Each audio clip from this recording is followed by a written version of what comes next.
안녕하세요, 여러분. 1번부터 풀어볼게요. 지대 이론에 관한 설명으로 옳은 것을 골라보래요. 1번. 차액지대가 딱 나오면 차 2가 기억나셔야죠. 리카르도. 잉여로 봤던 거죠. 불로소득으로.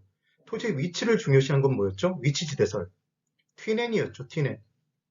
그래서 얘는 틀렸네요. 비옥도와는 무관하다. X네요. 비옥도의 차이에 따라 지대가 결정되는 거였죠. 2번. 준지대가 딱 뜨면 준마이 기억나셔야 돼요. 마샬이었죠. 기계장비 기억하시면 됩니다. 그래서 기계장비는 노후화가 진행돼서 단기에는 존재하지만 장기적으로는 소멸되죠. 그걸 기억하시는 거예요. 그래서 준지대는 단기에는 존재하지만 장기적으로 소멸한다. 이게 포인트였습니다. 기억 꼭 하세요. 지대의 성질에 준하는 잉여, 영구적 성격을 띈다 그래서 2번 X네요. 3번. 절대지대설, 전마 기억나셔야 돼요. 마르크스죠.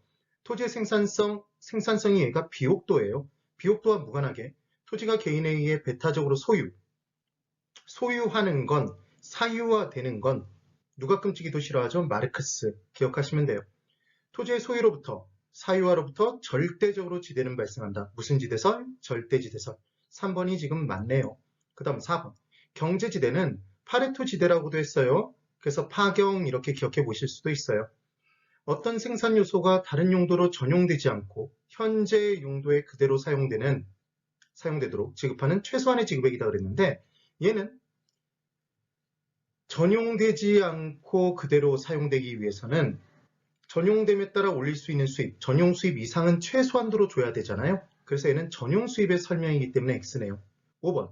입찰지대는 입찰 경쟁지대였죠. 경쟁 뜨면 뭐는 소멸, 초과유는 소멸이라는 걸 기억해 두셔야 돼요. 그래서 초과유는 빵이 되는 지대. 이게 입찰 경쟁지대였습니다. 토지 소유자의 노력과 희생 없이 사회 전체의 노력에 의해 창출된 지대. 이런 표현 들어본 적 없죠. 그렇게 공부해 두시는 거예요. 그리고 이제 생산의 3요소에 대해서 설명드려볼게요. 토지, 자본, 노동이었죠. 그때 생산 요소를 공급해 준 사람은 소득을 누리겠죠. 그래서 얘를 생산 요소 공급에 따라 올리는 소득, 요소 소득이라는 표현을 씁니다. 그럼 토지를 빌려준 사람, 토지를 공급해 준 사람은 지대를 받죠. 자본을 빌려준 사람은 이자를 받죠. 노동을 투입해 준 사람은 임금을 받겠죠. 이게 요소 소득의 개념이에요. 그럼 공급자 입장에서는 생산 요소에 대해서 지불하는 대가겠네요. 이게 곧 생산비죠. 이게 곧 비용인 거예요. 그때 요소소득, 총수입은 크게 다른 용도로 그 생산 요소가 전환돼서 사용됨에 따라 올릴 수 있는 수입이 있어요. 얘가 뭐였죠? 전용 수입이었어요. 이게 기회비용이었던 거 기억나세요? 용용 주겠지? 기억나시면 돼요. 그래서 요소소득은 최소한도로 주어지는 부분이 전용 수입 이상은 줘야 되네요. 전용 수입 플러스 투입되는 생산 요소가 상대적 희소성을 띠면 다른 생산 요소가 투입되는 것보다 초과 이윤을 발생시켜줘요. 그러니까 공급자는 당연히 생산자는 그 생산 요소를 상대적으로 희소한 생산 요소 때문에 초과이윤이 발생되는 만큼 더 대가를 얹어줘야 되겠죠. 이게 뭐였죠? 경제적 지대 또는 파레토 지대였습니다. 기억해 두셔야 돼요. 그때 공급의 탄력성을 가지고 우리는 뭘 판단할 수 있냐면 대체할 것의 다소 여부, 많고 적음 여부를 판단할 수 있다고요. 그래서 중요한 건 공급의 탄력성이 만약에 작다 그러면 이때 대체할 것이 많은 거예요, 적은 거예요? 탄력성이 작다는 얘기는 대체할 것이 작은 거였죠, 적은 것. 그럼 상대적인 희소성이 커지네요? 그러니까 초과 이윤이 커지겠죠. 그래서 경제적 지대는 이 경우에 커져요. 그럼 뭐가 줄겠죠? 전용 수입은 줄어듭니다. 이때는 뭐가 똑같다고 보는 거예요? 요소 소득이 정해져 있다라고 보는 거죠. 기억을 해두시면 돼요. 이번엔 반대로 가볼게요. 공급의 탄력성이 크다라고 주어져 있습니다. 그럼 그 말은 공급 곡선의 기울기가 완만하다고 주어진 경우겠죠. 그럼 공급의 탄력성이 크다면 대체할 것이 많은 거잖아요. 그럼 대체할 것이 많으면 상대적 희소성이 줄어드는 거죠. 이 생산 요소에.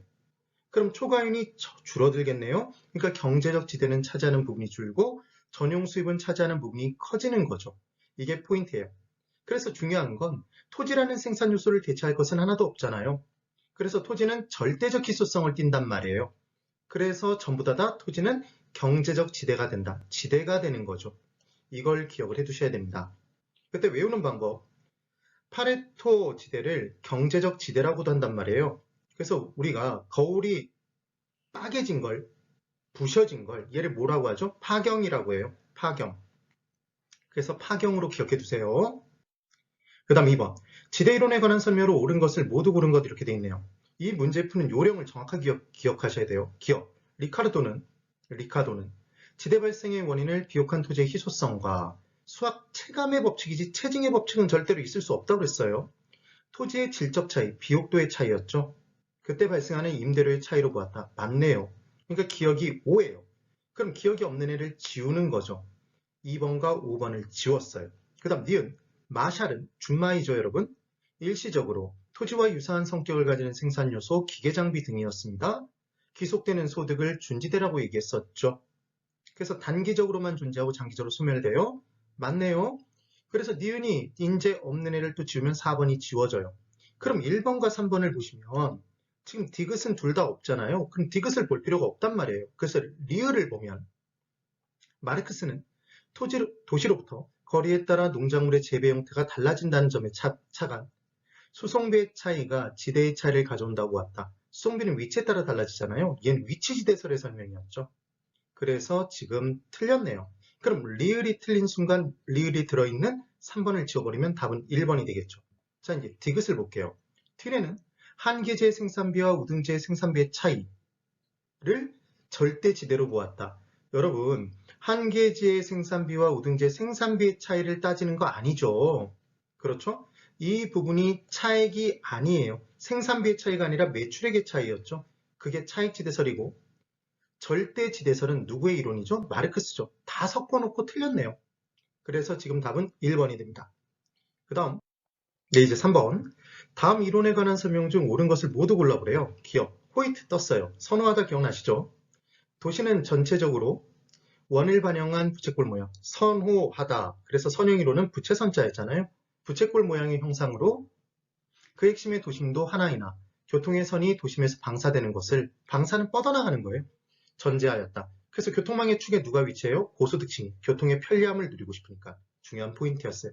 기억이 오네요. 그럼 기억이 없는 2번과 4번을 지워요.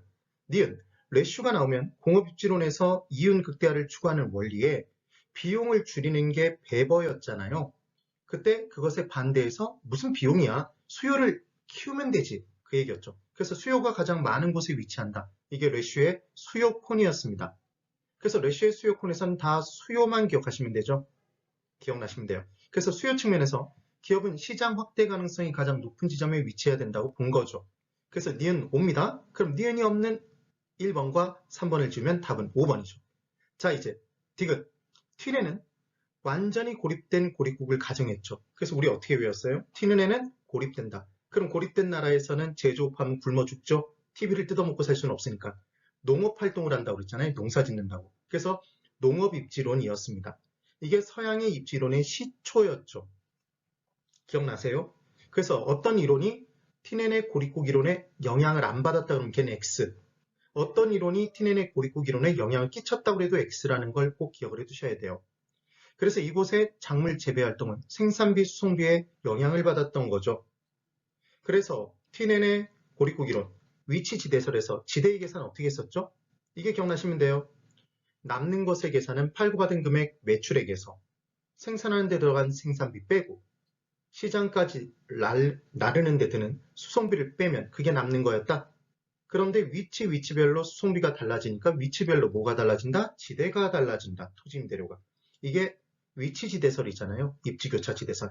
기억해 두시면 됩니다. 그래서 지금 답은 3번이네요. 네, 수고 많으셨습니다.